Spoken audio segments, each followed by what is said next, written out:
ต่อนนี้ไปพึ่งพากันตั้งสติสำรวมใจของตนให้ดีอย่าให้ใจมันวอกแวกทุกสิ่งทุกอย่างมันอยู่ที่ใจนี่แหละหมดนะใจนี่เป็นใหญ่เป็นประธานเมื่อฝึกใจนี่ไม่ได้ก็ทำความดีให้สูงขึ้นไปไม่ได้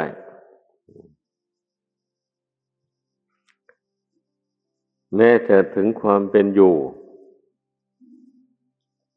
ภายนอกก็ลำบากเมื่อใจไม่ดีแล้วเพราะว่าใจเป็นผู้บงการให้กายทำให้วาจาพูดถ้าใจฉลาดมันก็ทำการงานได้ดีพูดจาปราศัยก็ดีถ้าใจไม่ฉลาดแล้วทำอะไรพูดอะไรก็ไม่ดีเนี่ยเราอยากรู้จักว่าผู้นั้นมีคุณความดีอยู่ในตนมากน้อยเพียงใดเราก็ต้องดูที่ความประพฤติทางกายทางวาจาเมื่อมันเรียบร้อยก็แสดงว่าจิตใจนั่นน่ะมันเรียบร้อยมันดีจิตใจไม่เหลวไหลใจตั้งมั่นอยู่ในกุศลคุณงามความดีเพราะฉะนั้นจึงใช้กายทำใช้วาจาพูดไปแต่ในทางที่ถูกต้องทำไปในสิ่งที่ไม่มีโทษเป็นแต่คุณเป็นแต่ประโยชน์ตนประโยชน์ผู้อื่นนั่นแหละก็เป็นเครื่องส่อแสดงให้เห็นแล้วว่าผู้นั้นมีคุณธรรมอยู่ในใจคือมีศีลมีสมาธิมีปัญญาอยู่ในใจจึงได้แสดงออกซึ่งความเฉลียวฉลาดแสดงออกซึ่งความดีต่างๆไอ้ความชั่วไม่ค่อยแสดงออกมาเพราะเหตุว่าละมันเสียแล้วความจริงเนี่ยเมื่อมันมีอะไรอยู่ในใจนั่นหากไม่ละมันแล้วนะ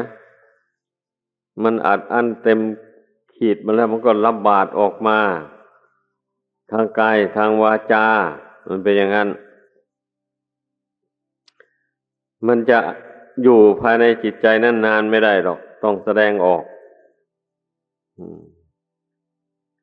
เพราะว่ากายวาจานี่เป็นที่แสดงออกเป็นที่ระบายอารมณ์ของจิตเมื่อจิตมันคลั่งอยู่ด้วยอารมณ์อะไร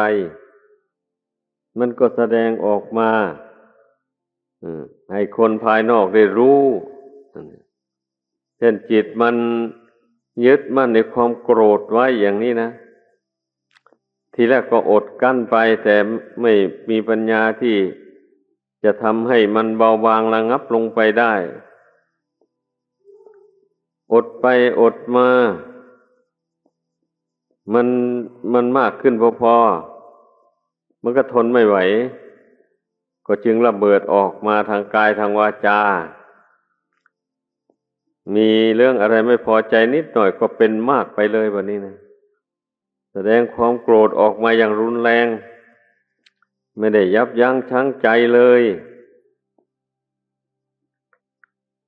อันนี้แหละที่จิตใจมันยึดมั่นอยู่ในอารมณ์ในเรื่องต่างๆนั้นจึงว่าไม่ดีจึงควรภาวนากำหนดสอนใจให้ละเว้นมันเพ่งใจเข้าไปเพ่งเอาน้อมสติเข้าไปเพ่งใจสอนใจให้ละอารมณ์ต่างๆที่จิตมันยึดมันถือไว้จะเป็นอารมณ์ที่น่ารักก็ดีน่าเกลียดน่าชังก็ดีอารมณ์ที่ให้เกิดความหลงความเมา เช่นความเพลิดเพลินต่างๆนานาก็ดีหมู่นี้นะอย่าไปเก็บกักมันไว้ในใจเมื่อมันเกิดขึ้นมาเวลาใดเรารู้ตัวรู้จักอารมณ์เหล่านั้นเมื่อใดแล้วก็กำหนดใจละมันไปเมื่อนั้นละมันไปจนว่ามันดับเมื่อมันไม่ดับก็ไม่ถอยความเพียรพยายามเพียรเพ่งพินิจอยู่อย่างนั้นมันก็ไม่เหลือวิสัยถ้าเราประสงค์จะละมันแล้วมันสำคัญอยู่ที่ใจมันไม่ยอมละมันนี่สิอันนี้แหละทำให้กิเลสมันยังหนาแน่นอยู่ในใจของคนนี่นะเพราะว่าจิตนี่มันชอบกิเลสก็จึงได้ยึดถือเอามันไว้ถ้าไม่ชอบแล้วจะไปยึดถือเอาไว้ทำไมบัดนี้นั่นแสดงว่ามันชอบแหละที่มันชอบเพราะถูกอวิชชาตัณหาครอบงำจิตใจเห็นชั่วเป็นดีไปเห็นดีเป็นชั่วไปอย่างนี้นะนั่นน่ะเห็นว่ากิเลสนั้นเป็นของดีไปเห็นว่าการทำใจให้เฉยนี่เป็นความชั่วหรือว่าเขาด่ามาไม่ด่าตอบก็เป็นความโง่ของผู้นั้นนี่เรียกว่าเห็นดีเป็นชั่วไปความจริงเนี่ยตรงกันข้ามกับคำสอนของพระพุทธเจ้านะคำสอนของพระพุทธเจ้าสอนให้คนเราเพ่งดูลักษณะอาการแห่งความดีความชั่วให้เห็นตามเป็นจริงไม่บิดเบือนเห็นว่าความโกรธเป็นของไม่ดีกด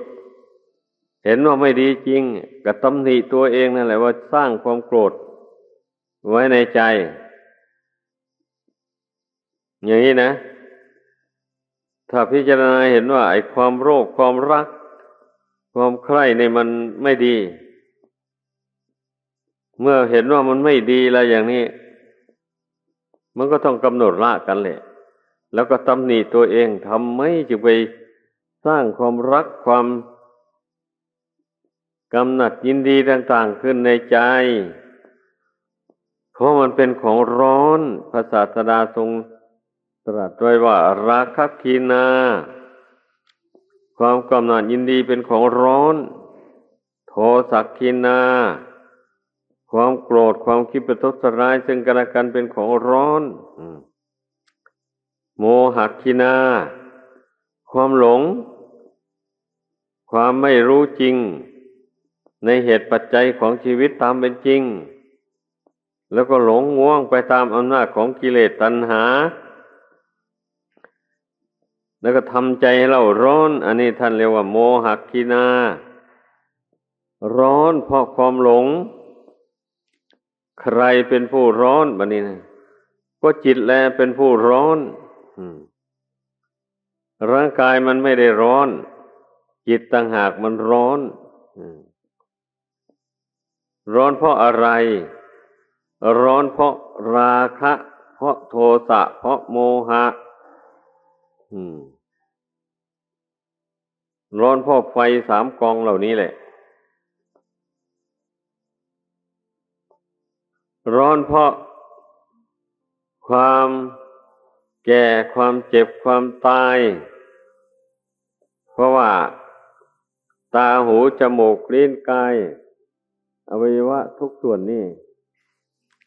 ล้วนแต่มีความแปรปรวนแตกดับเป็นที่สุดระหว่างที่ยังไม่แตกไม่ดับนี่มันก็ร้อนเพราะความชำรุดทรุดโทรมของร่างกายต้องประคบประหงมอยู่อย่างนั้นแหละวันนี้เมื่อเวลาจวนจะตายก็กลัวตายไม่อยากตายก็ร้อนใจร้อนอย่างไรมัจจุราชมันก็ไม่ให้อภัยมันก็ฉุดคล้าเอาดวงจิตให้พลากจากร่างกายออกไปจนได้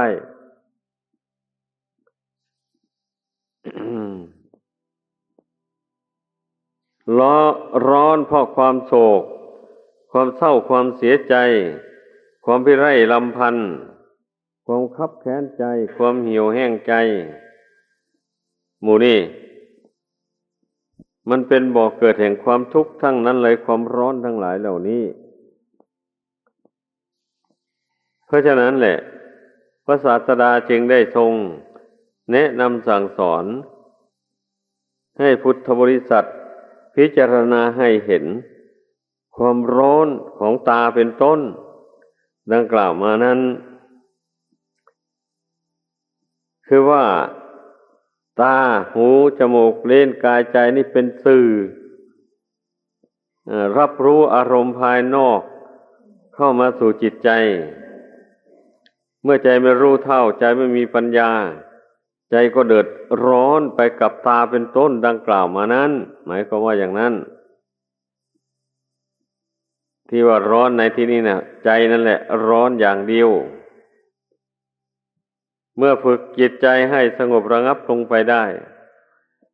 ปัญญาบังเกิดขึ้นย่อมจะมองเห็นว่าไม่มีอะไรร้อนบัดนี้นะนั่นเองตาเห็นรูปก็สักแต่ว่าเห็นหูได้ยินเสียงก็สักแต่ว่าได้ยินจมูกได้สูดกลิ่นเหม็นหรือกลิ่นหอมก็สักว่าแต่ได้สูดได้ดมลิ้นได้รับรสอาหารอันอร่อยหรือไม่อร่อยก็สักแต่ว่ากายได้สัมผัสถูกต้องเย็นร้อนอ่อนแข็งอะไรก็สักแต่ว่าทางนั้นแหละสักแต่ว่าถูกต้องความสัมผัสทางตาเป็นต้นดังกล่าวมานี่นะมันเป็นจักขุวิญญาณโสตวิญญาณฆานวิญญาณชิวหาวิญญาณกายวิญญาณมโนวิญญาณเมื่อตาได้เห็นรูปเข้าไปมันก็เกิดวิญญาณทางรูปขึ้นมาอย่างนี้แหละแต่ว่าท่านเรียกว่าจักขุวิญญาณคือมันรู้ซึ่งรูปนั้นบัดนี้รวมทั้งรูปทั้งตาทั้งวิญญาณสามอย่างนี้เข้าใจกันเรียกว่าผัสสะผัสสะนี่คือความถูกต้องนั่นแหละหูก็เหมือนกันจมูกลิ้นกายบรรดาความสัมผัสถูกต้องทั้งหลายเหล่านี้มันก็ส่งเข้าไปหาดวงจิตเป็นอารมณ์ของจิตนั่นแหละเมื่อจิตนี้ไม่ฉลาดไม่รู้เท่าตามเป็นจริงก็เสียใจก็ร้องไห้รำไรหรือเดือดเนื้อร้อนใจอยู่อย่างนั้นถ้าเป็นสิ่งที่น่ารักน่าใคร่ก็ร้อนใจอยากจะได้สิ่งที่ต้องการมาเป็นสิ่งที่ไม่พออกพอใจน่าเกลียดน่าชังก็ร้อนเพราะความเกลียดชังความโกรธอย่างนี้แหละพระพุทธองค์จึงได้ทรงตรัสว่าเป็นของร้อนนั่นแหละอายตนะภายในอายตนะภายนอกวิญญาณสัมผัสหมู่นี้นะสัมผัสนี่มันเป็นปัจจัยบังเกิดเวทนาเวทนาก็เป็นของร้อนจะเป็นสุขเวทนาทุกขเวทนาหรือว่าอทุกขมสุขเวทนาเวทนาคือจิตเสวยอารมณ์อันเป็นสุขบ้างเสวยอารมณ์เป็นทุกข์บ้างจิตเสวยอารมณ์อันเป็นกลางกลางไม่สุขไม่ทุกข์บ้างอันหมู่นี้ถ้าบุคคลไม่รู้เท่าแล้วก็ร้อนทั้งนั้นแหละร้อนเพราะความอยากได้ร้อนเพราะความเบื่อหน่ายเมื่อเบื่อหน่ายแล้วไม่รู้จักปล่อยไม่รู้จักวางมันจึงได้เดือดร้อนนะถ้าเบื่อหน่ายด้วยปัญญา ปัญญามันก็สอนจิตให้ปล่อยวางสิ่งที่มันเบื่อหน่ายสิ่งที่มันร้อนนั้นเสียอย่างนี้เมื่อปล่อยวางสิ่งที่เห็นว่ามันร้อนมันทุกข์นั่นได้ความร้อนมันก็ดับไปความทุกข์มันก็ดับไปเพราะว่าความร้อนอันนี้มันมีเหตุมีปัจจัยเกิดขึ้นอุปมาเหมือนอย่างบุคคลก่อไฟนี่ถ้าไม่มีเชื้อนี่มันจะไม่ไหม้เลยมันจะไม่ลุกก็ต้องมีไม้แห้งมีหญ้าแห้งเป็นเชื้อ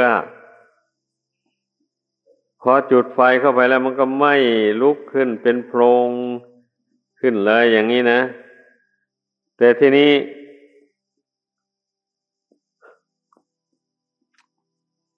ตาหูจมูกลิ้นกายใจเป็นต้นเหล่านี้ถ้าใจไม่ยินดียินร้ายแล้วใจไม่เดือดร้อนแล้วมันถึงตาเห็นรูปก็เห็นเฉยๆไปอย่างนั้นแหละไม่มีพิษมีสงอะไรเพราะว่าใจไม่ส่งเสริมตาเห็น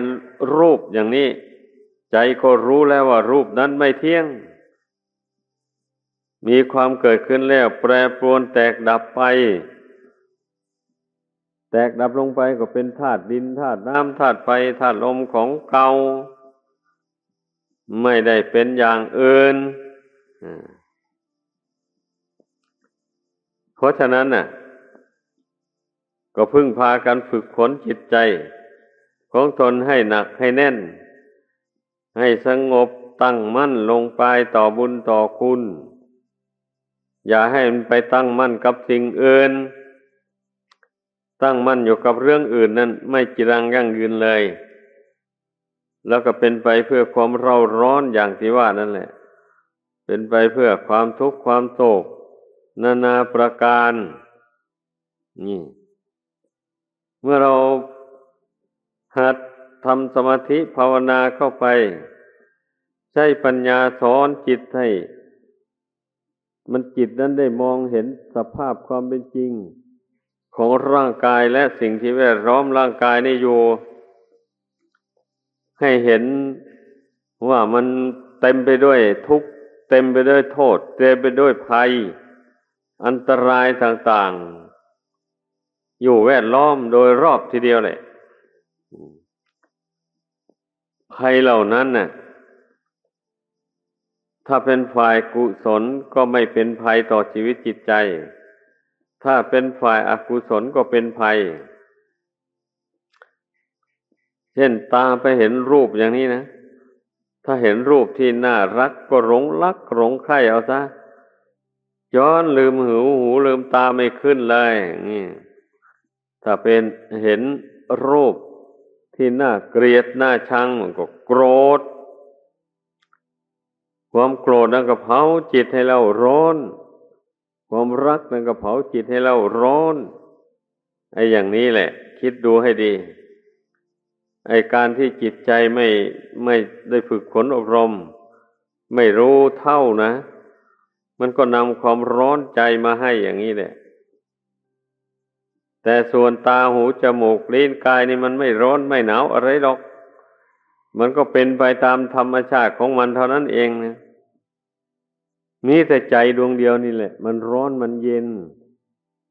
ถ้ามันรู้เท่าตาเป็นต้นดังกล่าวมานั้นแล้วมันก็เย็นเลยไม่เดือดร้อนเลยเป็นอย่างนั้นมันเย็นแหละเพราะเหตุว่ามองดูอะไรก็สักแต่ว่าทางนั้นไม่ใช่สัตว์ไม่ใช่บุคคลตัวตนเราเขาอะไรเลยก็เมื่อมันมองเห็นว่าไม่ใช่ของเราไม่ใช่ของเขาแล้วเช่นนี้มันก็หายมันก็บรรเทาความเร่าร้อนต่างๆได้เนี่ยมันเป็นอย่างนั้นเช่นอย่างว่าเขาด่ามางี้นะจิตมันก็รู้แล้วว่าเขาด่าธาตุสี่ขันธ์ห้านี้ต่างหากเขาไม่ได้ด่าเราไม่มีอยู่ในขันธ์ห้านั้นไม่มีจริง ถ้าขันธ์ห้าเป็นของเราจริงมันก็บังคับได้สิบังคับไม่ให้มันแก่มันเจ็บมันตายมันก็ไม่แก่ไม่เจ็บไม่ตายแหละถ้าบังคับได้นะเนี่ยการเจริญสมาธิและเจริญปัญญาพิจารณาเหตุปัจจัยของชีวิตตามเป็นจริงอย่างนี้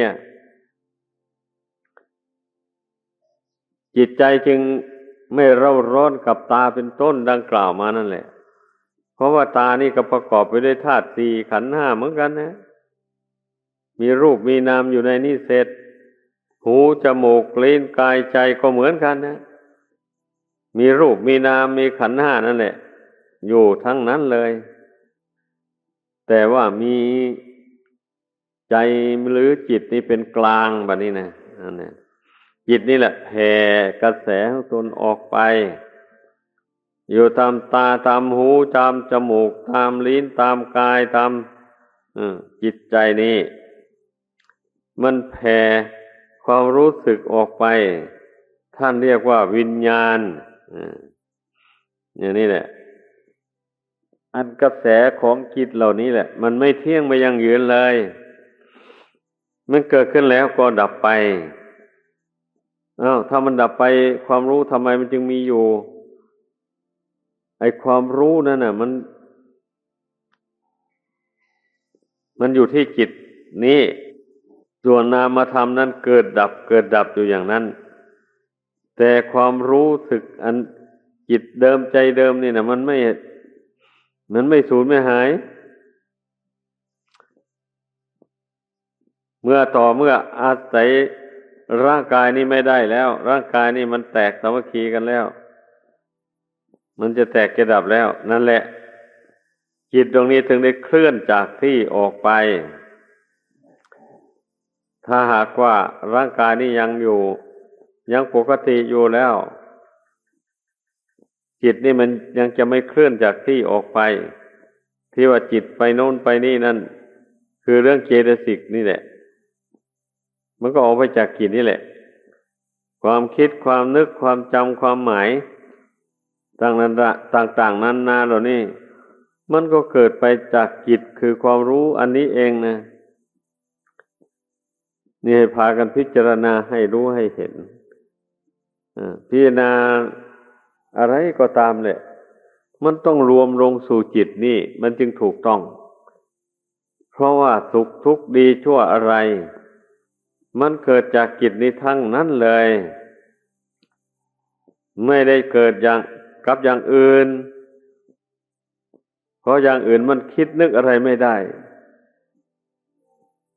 มีแต่จิตนี่แหละมันคิดนึกได้ว่าอันนั้นดีอันนี้ชั่วว่าคิดนึกว่าเราเป็นสุขเราเป็นทุกข์เราอยากได้อย่างนั้นเราอยากได้อย่างนี้อันนี้ล้วนตั้งแต่จิตทั้งนั้นแหละมันคิดมันปรุงแต่งเหตุที่มันปรุงอย่างนี้ก็เพราะมันยังไม่รู้แจ้งนี่ถ้ามันรู้แจ้งแล้วอย่างนี้มันจะไม่อยากได้อะไรทั้งหมดในโลกนี้นะแต่ไม่อยากได้แต่ต้องหักอาศัยมันอยู่อาศัยมันแต่ไม่ติดมันไม่คล้องกับมันไม่สำคัญว่าเป็นของเราเหมือนอย่างบ้านเรือนอย่างนี้เอาสร้างขึ้นแล้วเราก็อยู่อาศัยไปอย่างนั้นแหละก็ต้องมาพิจารณาให้รู้แจ้งในเรือนในอีกทีหนึ่งเรือนในมันก็เป็นอย่างเรือนนอกนั่นแหละมีโครงสร้างหลายอย่างมีผมขนเล็บฟันหนังเป็นต้นเหล่านี้เป็นโครงสร้างของรูปกายอันนี้เนี่ยต้องพิจารณาแยกแยะออกดูแล้วเราจะเห็นได้ว่าไม่มีอะไรเป็นของเรามองเพ่งอยู่ภายในนั่นแหละเห็นเป็นของว่างจากสัตว์จากบุคคลอันนี้แหละจึงว่าอนัตตานุปัสสนาเห็นแจ้งในนามในรูปนี้ว่าเป็นของว่างจากสัตว์จากบุคคล แต่ว่ารูปกายอันนี้มันก็แตกดับลงไปมันก็ไปเป็นธาตุมันก็มีอยู่นั่นแหละธาตุนะของมีอยู่แต่เดิมอันธาตุนี้นะไม่ใช่ว่ามันสูญหายไปหมดเลยไม่ใช่แต่คำว่าว่างอันในที่นี้ต้องเข้าใจถูกต้องหมายถึงว่างจากสัตว์จากบุคคลจากตัวตนเราเขาเป็นอย่างนั้นไม่ใช่มันสูญหายไปเลยไม่ใช่อย่างนั้นนี่มันไม่ได้สูญหายแต่ว่ามันเปลี่ยนแปลงลงไปเท่านั้นเองแหละ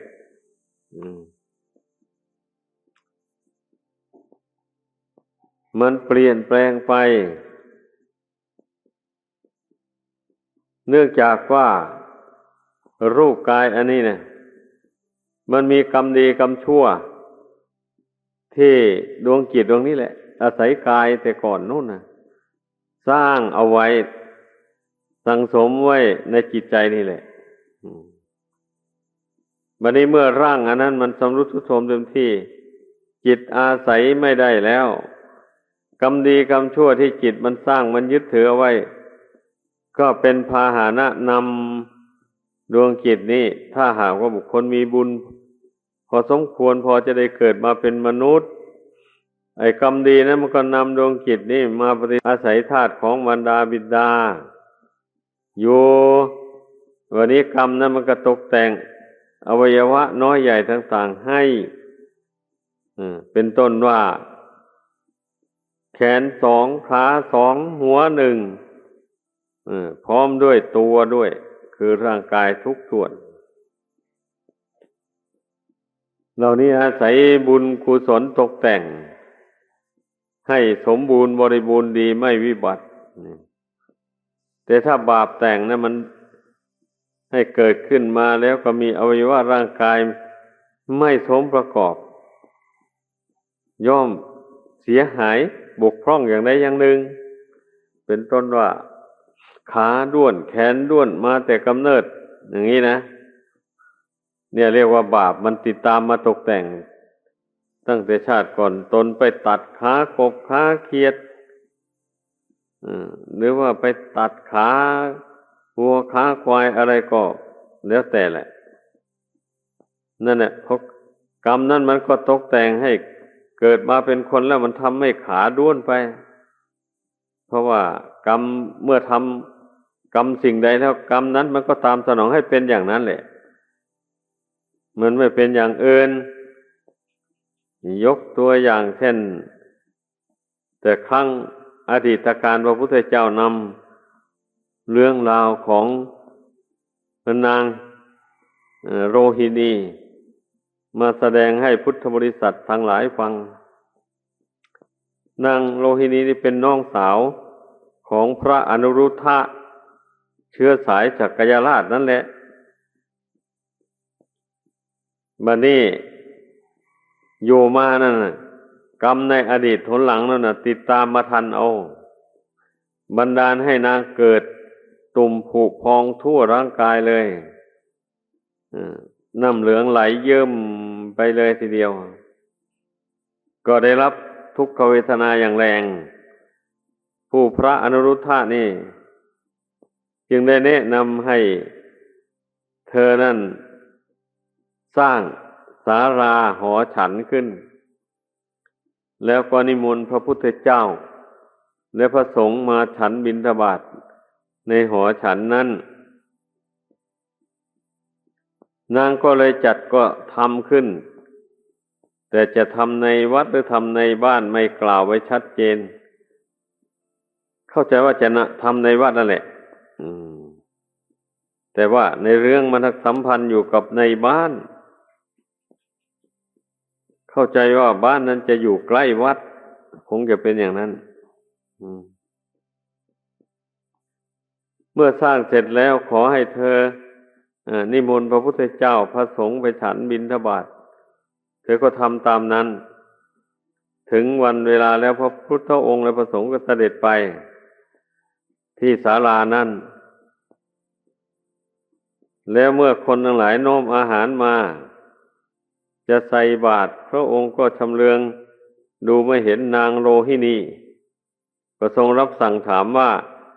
นางโรหินีไปไหนมีผู้ทูลว่าอยู่ในห้องเพราะละอายใจว่าร่างกายตนไม่สะอาดจึงไม่กล้าออกมาเฝ้าพระศาสดาบัดนี้เมื่อพระองค์ตรัสว่าให้นำนางโลหินีออกมาไม่ต้องเก้อไม่ต้องอายวันนี้ก็มีผู้ไปนำเอานางโลหินีออกมาเฝ้าพระศาสดาพอนางมองเห็นพระองค์เท่านั้นแหละก็เกิดปีติทั้งห้าขึ้นเลยไอ้โรคภัยคือความเป็นตุ่มแล้วก็เปื่อยเน่าน้ำเหลืองไหลเยิ้มแล้วหายหมดไปเลยร่างกายของนางก็เลยเป็นปกติตามเดิมมีผู้ทูลถามว่านางโรหินีได้ทำกรรมทำเวรอะไรมาแต่ก่อนหนอพระเจ้าข้าพระองค์เจ้าจึงได้ทรงตรัสว่าตั้งแต่ชาติก่อนโน้นนางโลหินีนี่เป็นมเหสีของพระราชาพระองค์หนึ่งแล้ววันนี้ก็มีนางสนมของพระราชาเป็นธรรมดาแต่คนสมัยก่อนเมื่อมีมเหสีแล้วก็ต้องมีนางสนมกรมในบัดนี้นางสนมคนนั้นเป็นที่โปรดของพระราชามากพระราชาก็เที่ยวไปหาตั้งแต่นางสนมคนนั้นไม่เอื้อเฟื้อกับภรรยาหลวงอย่างนี้นะไม่เมียหลวงเนี่ยก็เลย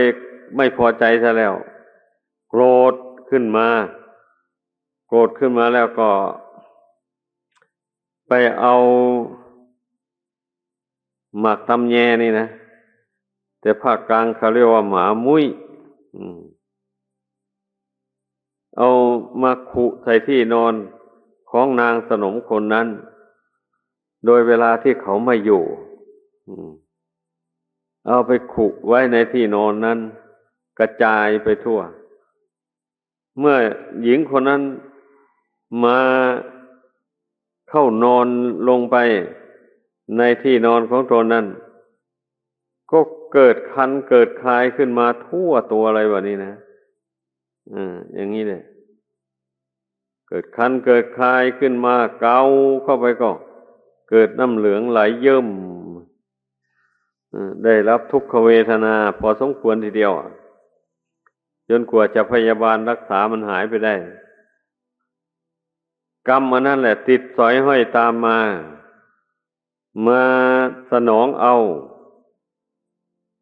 นางโลหินีนี่นะอยู่ดีๆมันก็ไม่มีใครทำให้หรอกอันนี้นะกรรม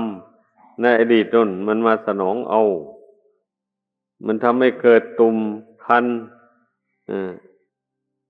เกาเข้าไปแล้วมันก็เปื่อยก็ผุออกไปน้ำเหลืองก็ไหลเยิ้มบัดนี้ได้เสวยทุกขเวทนาอันนี้แหละเรื่องกรรมดีกรรมชั่วที่คนเรากระทำมานี่ทำมาอย่างไรมันก็ให้ผลมีลักษณะอาการคล้ายคลึงกับที่ทำกับบุคคลอื่นมาแต่ก่อนนั่นแหละมันเป็นอย่างนั้นเพราะฉะนั้นผู้ใดเห็นโทษแห่งกรรมแห่งเวรทั้งหลายเหล่านี้แล้วก็อย่าไปทำอย่าไปรู้อำนาจแก่ความโกรธความโกรธนี่มันทำให้เกิดความพยาบาทเมื่อความพยาบาทมีแล้วมันก็พยายามในวันนี้นะพยายามทำความทุกข์ให้แก่ผู้ที่ตนพยาบาทจองเวรนั้นเมื่อได้ช่องได้โอกาสเมื่อใดมันก็ทำลงไปเลยเป็นอย่างนั้นแล้วเมื่อทำลงไปอย่างนั้นคนทั้งหลายไม่นึกหรอก มันนึกว่ากรรมนั้นมันจะตามสนองตนให้เป็นทุกข์ถ้ามันนึกได้มันรู้ได้อย่างนี้แต่ก่อนทำอย่างนี้มันก็ไม่ทำแหละมันกลัวกรรมเวรอันนั้นมันจะตามสนองให้ตนเป็นทุกข์เดือดร้อนไปในภพในชาติต่อไปมันก็เว้นได้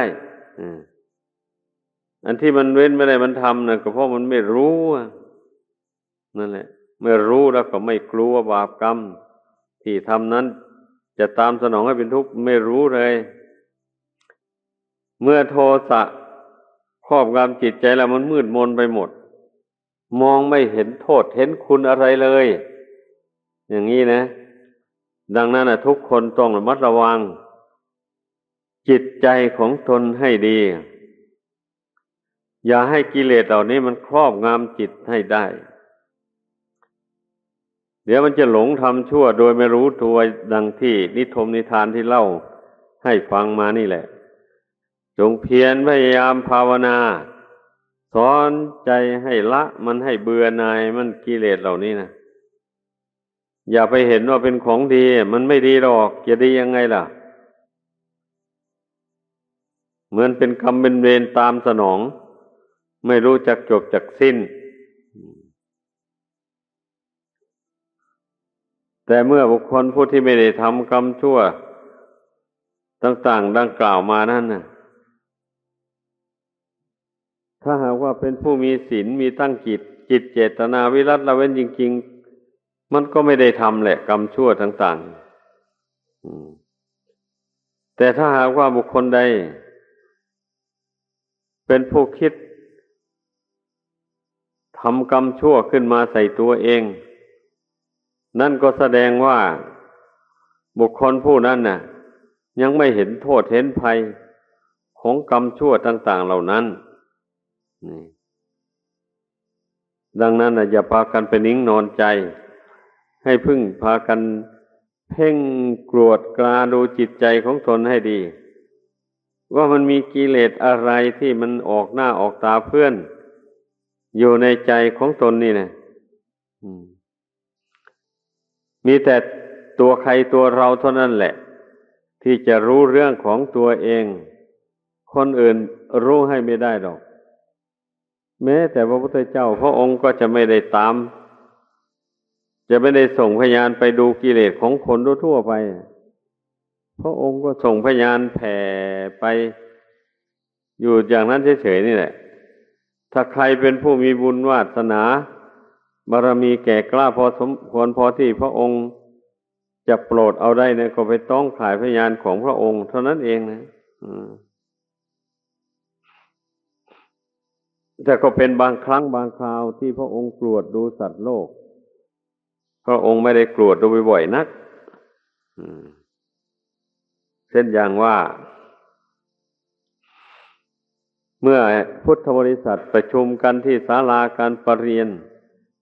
แล้วอย่างนี้พระองค์เสด็จขึ้นไปนั่งบนอาสนะ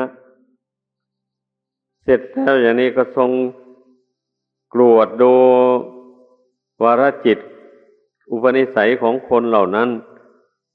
ด้วยอาสาญานุสายญาณนั่นว่าแปลว่าญาณปีชาอย่างรู้อุปนิสัยใจคอของคนและสัตว์ทั้งหลายเมื่อพระองค์กรวดดูไปแล้วผู้ใดที่มีบุญวาสนาบารมีจะได้บรรลุมรรคผลธรรมวิเศษอะไรพระองค์ก็รู้แจ้งในจริตนิสัยของคนผู้นั้นหรือคนหมู่นั้นแล้วก็รู้ทั้งธรรมะที่จะแสดงให้คนเหล่านั้นได้บรรลุมรรคผลตามวาสนาบารมีของตนเมื่อพระองค์กำหนดธรรมะได้อย่างนั้นแล้วก็จึงยกธรรมะนั้นขึ้นเป็นหัวข้อแล้วอธิบายไปคนผู้มีบุญวาสนาบารมีเมื่อได้ฟังคำสอนอันนั้นก็ถูกอกถูกใจพออกพอใจอย่างนี้แหละเพราะมันไปตรงกับจริตของตัวเองมันเป็นพระธรรมที่ไปกำจัดกิเลสออกจากหัวใจของตนเองได้ มันจึงพออกพอใจในธรรมะนั้นดูดดื่มซาบซึ่งบัดนี้ใจมันก็รวมลงสิเพราะว่าพระองค์เจ้าแสดงธรรมก็ชี้ลงไปที่จิตนั้น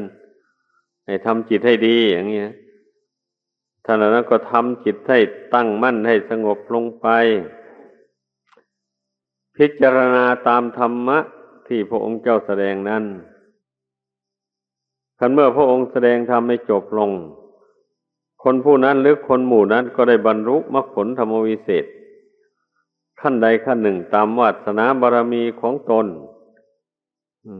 เป็นอย่างนั้นเพราะฉะนั้นแหละการทำบุญกุศลการฝึกตนให้ตั้งมั่นอยู่ในกุศลคุณงามความดีนี่นะจึงเป็นสิ่งที่ควรทำโดยแท้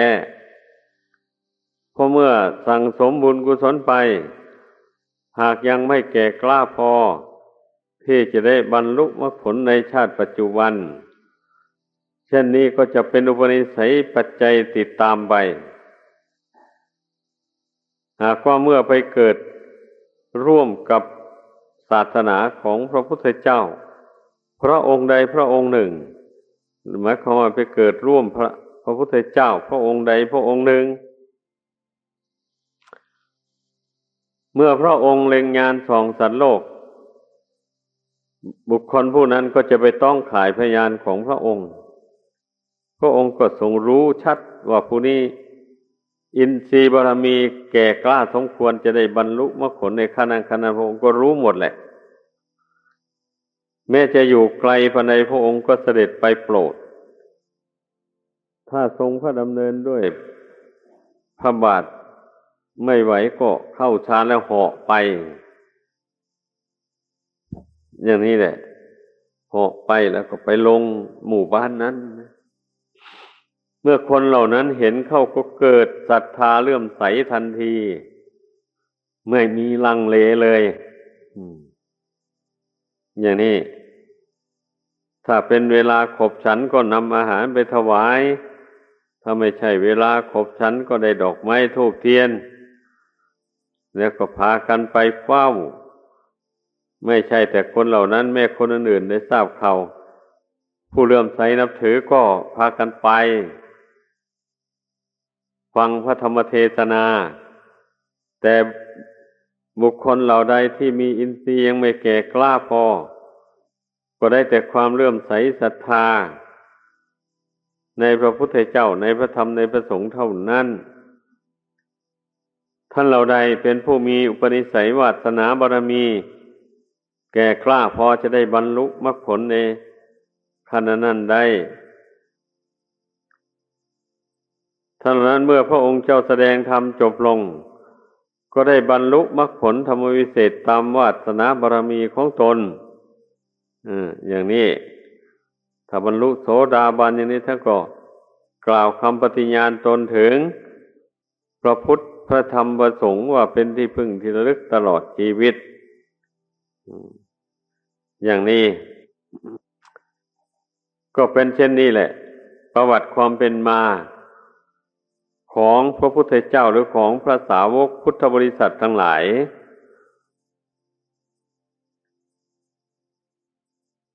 ก็ขอให้พากันศึกษาหรือสดับตรับฟังเมื่อจำได้แล้วเอาไปคิดไปกรองให้รู้ให้เห็นด้วยตนเองเมื่อสรุปลงแล้วเท่าที่แสดงมานี่นะก็แสดงให้เห็นว่าบุคคลจะพ้นทุกข์พ้นภัยไปได้ก็เพราะอาศัยความภาคเพียรพยายามสั่งสมบุญกุศลนี้ให้มากขึ้นไปโดยลำดับเมื่อบุคคลจะพ้นทุกข์ได้ไม่ได้อาศัยสิ่งอื่นหมายความว่าอย่างนั้นอาศัยบุญกุศลนี่โดยตรงเลยทีเดียวไม่ใช่โดยอ้อมแล้วแต่ต้องบำเพ็ญให้มันมากให้มันเข้าขั้นที่จะกำจัดกิเลสตัณหาให้ขาดเด็ดไปจากจิตใจโดยเอกเทศก็มีโดยสิ้นเชิงก็มีโดยเอกเทศนั้นเมื่อบุคคลบำเพ็ญบุญกุศลไม่เต็มในขั้นนั้น ก็ไม่สามารถจะบรรลุโสดาปัตติผลได้มันเป็นอย่างนี้เรื่องของเรื่องนะดังนั้นเราถึงให้รู้จักว่าคำสอนพระพุทธเจ้านะแม้ท่านจะอธิบายไปมากมากแต่เมื่อรวมความลงแล้วมันก็อยู่ตรงที่ว่าไอ้ทุกคนผู้ยังละกิเลสไม่หมดสิ้นไปนี่นะมันต้องสั่งสมบุญกุศลให้มาก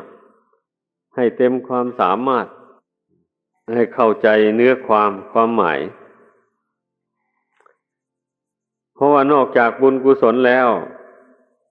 ไม่มีอะไรที่จะนำดวงจิตนี้ให้พ้นจากทุกข์ภายในสงสารอันนี้ไปได้นำให้พ้นจากความเกิดแก่เจ็บตายนี่นะบุญกุศลเท่านั้นเหตุนั้นพระพุทธเจ้าจึงได้ทรงตรัสไว้ว่าสุขโขปุญญัสสะอุจจโยการสั่งสมบุญนำมาซึ่งความสุขดังนี้ทุกโขปาปัสสะอุจจโยการสั่งสมบาปนำมาซึ่งความทุกข์ดังนี้การสั่งสมบุญนำมาซึ่งความสุขนี่ผู้ใดสั่งสมบุญน้อยก็มีความสุขตามน้อยผู้ใดสั่งสมมากก็มีความสุขตามมากผู้ใดสั่งสมบุญจนเต็มบริบูรณ์แล้วบุญกุศลเหล่านั้นก็กำจัดอาสวะกิเลสในหัวใจของผู้นั้นให้หมดสิ้นไปแล้วผู้นั้นก็ได้ดับขันธ์เข้าสู่พระนิพพานก็เป็นอันว่าได้ไปเสวยบรมสุขอยู่ในพระนิพพานซึ่งเป็นยอดแห่งความสุขทั้งหลายไม่มีสุขอื่นยิ่งไปกว่าเลยเสวยสุขอย่างนั้นอยู่ไปตลอดอนันตกาลไม่ได้เปลี่ยนแปลงไปไหนเป็นอะไรไปเลยในพุทธศาสนานี่ท่านจึงมุ่งต่อพระนิพพานเป็นที่สุดขอให้บุญกุศลนำตนให้ถึงซึ่งพระนิพพานเป็นที่สุดตนไม่ปรารถนาความสุขใดๆในโลกนี้เพราะว่าความสุขในโลกนี้มันไม่เที่ยงไม่ยั่งยืนมันเป็นไปชั่วครั้งชั่วคราวเท่านั้นเราก็รู้กันอยู่ทั้งนั้นแหละเช่นสุขในการกินสุขในการนอนสุขในการส่องเสพกามคุณต่างๆหมู่นี้นะเป็นสุขชั่วแร่นทั้งนั้นเลยโบราณท่านเปรียบเทียบไว้เอาเหมือนอย่างช้างพับหูงูแลบลิ้นเท่านั้นแหละแล้วก็หายไปอย่างนี้นะนักปราชญ์ผู้มีปัญญาทั้งหลายท่านจึงไม่ปรารถนาความสุขในโลกนี้หรือโลกหน้าก็ช่างเลยไม่ปรารถนาแล้วปรารถนาแต่ขอให้บุญกุศลมันเต็มไวๆแล้วจะได้บรรลุซึ่งพระนิพพานนั่นแหละปรารถนาขอให้ได้สั่งสมบุญกุศลให้มากที่สุดขออย่าให้เกิดความหลงความประมาทในบุญในกุศลเสียขออย่าให้เกิดความเห็นผิดว่าบุญไม่ได้ช่วยคนให้พ้นทุกข์ไปได้หรอกอย่างนั้นอย่างนี้มีแต่เทวดาอินพรหมนู่นจะมาช่วยคนให้พ้นทุกข์ไปได้อย่างนี้ถ้ามีผู้ใดมาออกความคิดความเห็นอย่างนี้ไอ้ผู้ที่ได้ภาวนาเห็นแจ้งในอานุภาพแห่งบุญแห่งคุณดังกล่าวมานี้แล้วจะไม่หลงไหลเชื่อเด็ดขาดเลยจะยืนหยัดอยู่ในบุญในกุศลนี่เท่านั้นแหละ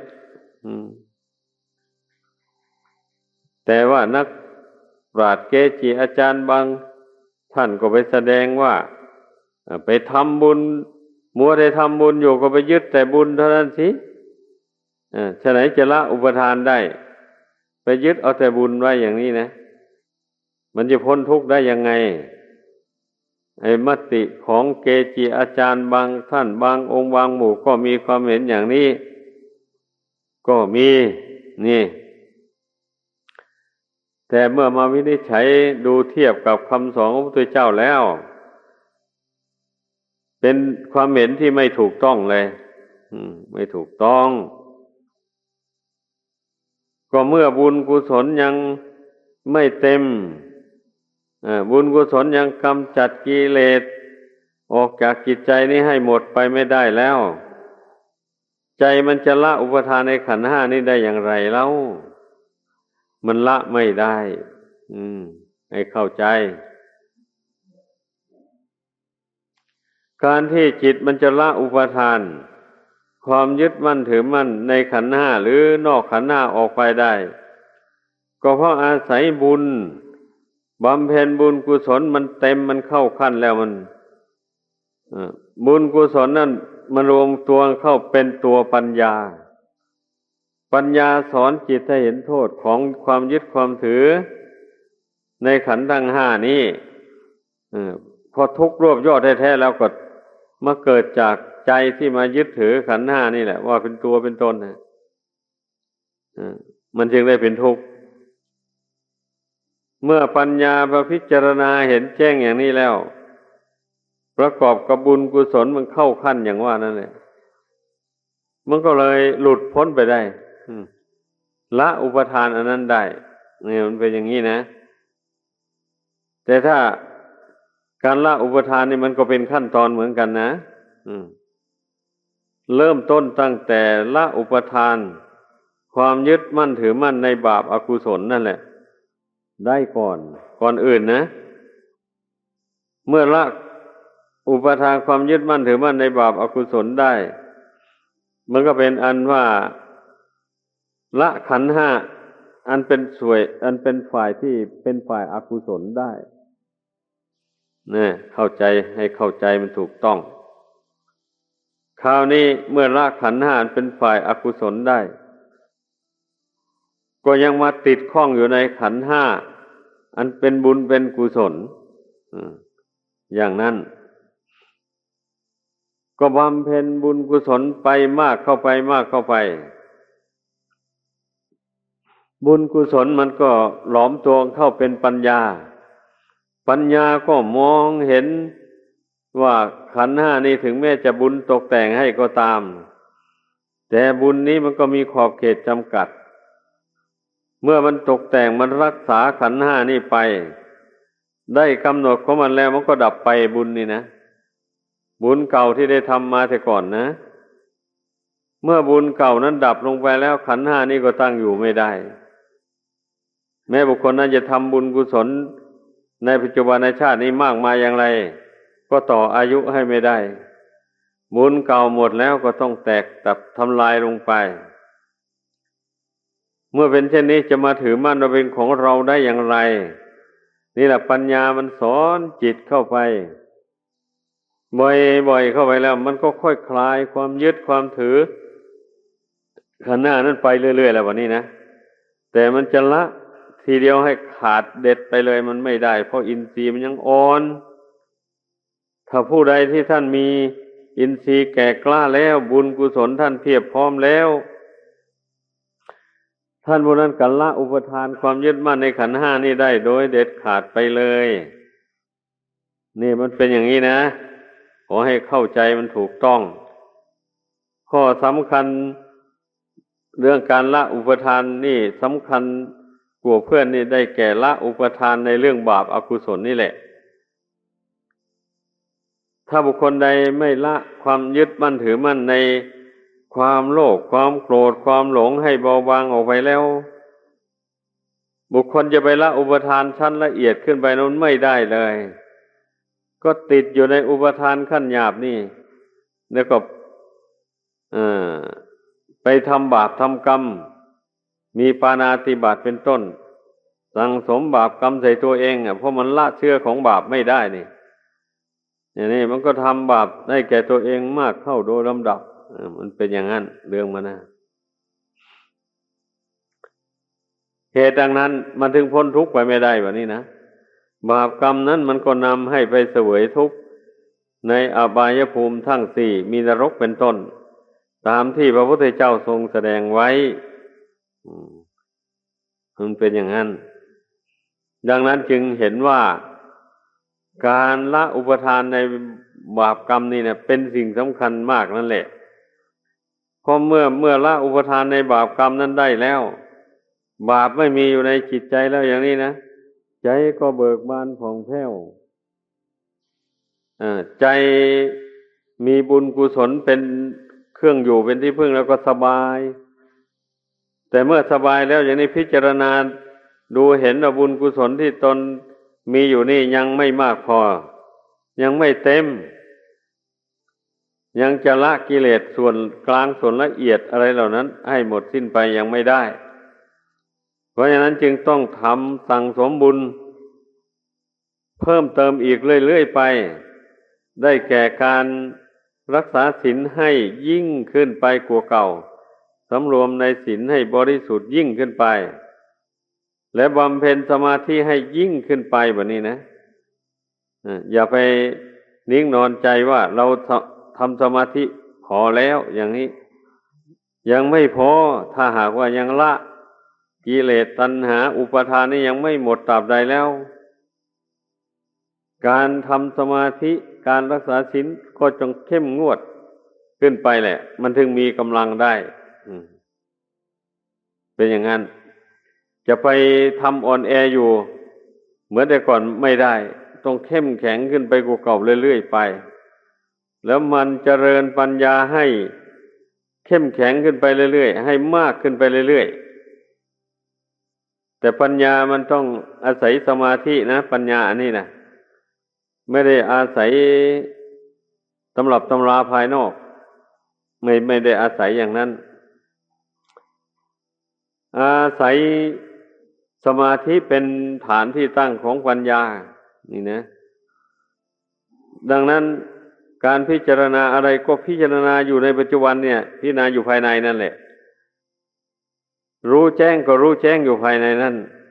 ละอุปทานได้ก็ละอยู่ภายในนั่นไม่ได้เป็นละอยู่ข้างนอกไม่ได้รู้แจ้งอยู่ข้างนอกรู้แจ้งอยู่ภายในจิตใจนั่นเองนะอย่างนี้แหละเพราะฉะนั้นเนี่ยการที่บุคคลมาเข้าใจให้ถูกต้องอย่างที่ว่านั้นแล้วก็ตั้งอยู่ในอัปปมาทธรรมคือความไม่ประมาทเช่นนี้แล้วก็สามารถที่จะละอุปทานความยึดมั่นถือมั่นความชั่วทั้งหลายเป็นต้นดังกล่าวมานั่นได้ดังแสดงมา